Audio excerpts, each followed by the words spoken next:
Hello everybody, welcome back to another episode of Automotive News. To start, I know I could talk about the Ford F-Series sales dropped 22%, or the fact that Ford as a whole are down 33.3% this year, but I'd rather have a little bit more fun today. Let's talk about the Durango Hellcat coming out.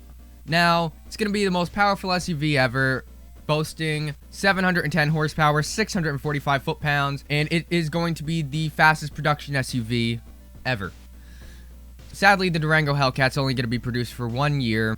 You'd have to figure this is due to the fact that Fiat Chrysler took the biggest hit.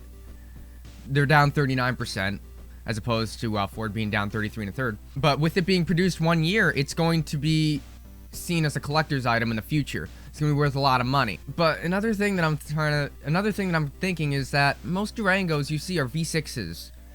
And there's not a lot of V8s, and there's going to be even less V8 Hellcats. So how many are really going to be produced? How many are really going to be manufactured? Who knows? Maybe they'll have enough money in reserve to make it produced for another year. In other news, General Motors is offering a new sport package to the Malibu. This includes a nameplate, blacked out badges and a blacked out grille, and 245 40/19 tires. That's it. You know, that's the single most disappointing Sport Edition right next to the Forester Sport. Can we get like anything, like a more powerful engine, maybe a manual gearbox or DCT, something to make it feel sportier? I mean, don't get me wrong, 250 horsepower, 260 foot-pounds in the high trim model, that's good. But maybe bump up the 2-liter to like 2.4, maybe get 275 horsepower, and then bolt that up to a manual or DCT. I don't know. I just hear sport, I kind of want sport.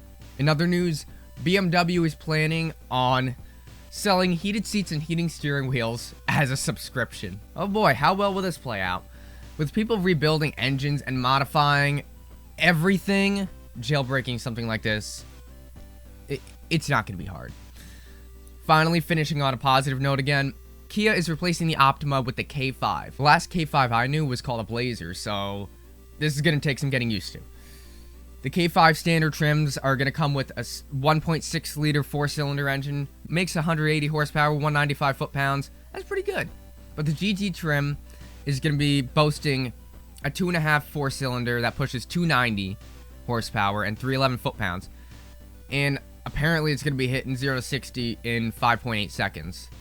Sure, yeah, they all come in automatic, but it's very interesting to see how Kia went from making these little Econo boxes in the 90s to luxury sport cars in the 2020s. Anyway, thank you for watching. I hope you enjoyed today's video. If you did, hit a like, feel free to leave a comment, and don't forget to subscribe.